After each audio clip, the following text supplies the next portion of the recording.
Sebelumnya, Assalamualaikum warahmatullahi wabarakatuh. Di sini saya bersama rekan saya akan mempresentasikan hasil kelompok kami yang mengenai perilaku mahasiswa terhadap pola tidur dan dampaknya pada produktivitas akademik. Nah, seperti yang kita tahu, banyak mahasiswa yang sering begadang baik untuk belajar, mengerjakan tugas, atau bahkan karena faktor lain seperti hiburan dan media sosial. Oke, next.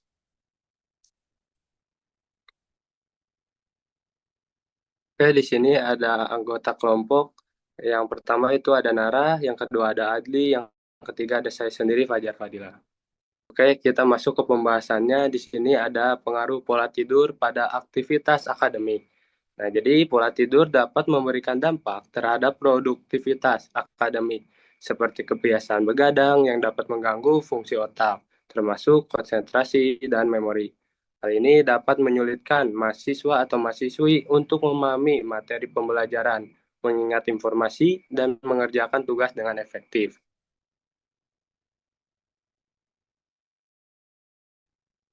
Next. Nah, seperti pada mahasiswa umumnya, mahasiswa pasti mengonsumsi minuman kafein. Nah, di sini meminum kafein pada malam hari dapat mengganggu kemampuan untuk tidur nyenyak, meskipun mungkin membantu mahasiswa atau mahasiswi tetap terjaga dalam jangka pendek. Konsumsi kafein malam hari dapat menyebabkan kualitas tidur yang buruk secara keseluruhan.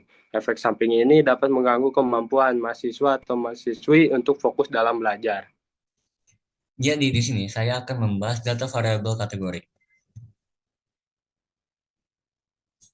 Di sini ada diagram juga tabel merupakan hasil data berdasarkan kondisi tidur yang dimana hanya dua mahasiswa atau setara 5,26% yang merasa sangat nyaman dengan pola tidurnya dan sebanyak 57,89% mahasiswa merasa kondisi tidurnya biasa saja. Sementara 7,89% mengaku kurang atau tidak nyaman. Dan yang kedua, hasil data berdasarkan aktivitas akademik. Mayoritas mahasiswa mengikuti kuliah pagi sebesar 76,32%, yang berisiko lebih tinggi mengalami dampak negatif dari begadang dari kurang tidur. Dan yang terakhir, hasil data berdasarkan konsumsi kafein, mayoritas mahasiswa sebesar 86,84% tidak mengonsumsi kafein sebelum tidur. Hanya 13,16% mahasiswa yang mengonsumsi kafein yang dapat mempengaruhi kualitas tidur mereka. Selanjutnya, saya akan menjelaskan hasil data variabel numerik.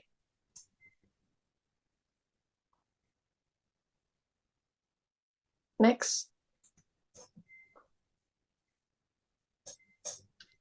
Nah, pada grafik ini kita bisa melihat distribusi jumlah tidur mahasiswa dalam sehari.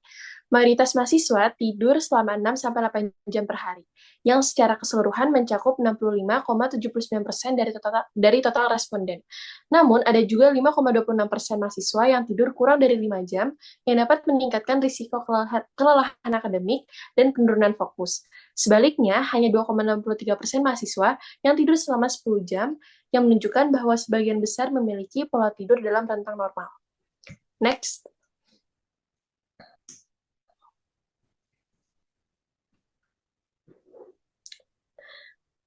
Selanjutnya, pada slide ini kita bisa melihat distribusi kebiasaan begadang mahasiswa dalam satu minggu. Sebagian besar mahasiswa begadang 2-4 kali dalam seminggu, dengan persentase tertinggi pada 2 kali seminggu, 36,84%, dan 4 kali seminggu, sebanyak 31,58%. Namun, ada juga 5,26% mahasiswa yang begadang hingga 7 kali dalam seminggu, yang berarti mereka begadang setiap hari. Hal ini berpotensi besar mempengaruhi fokus dan performa akademik, kurangnya waktu istirahat yang cukup. Next.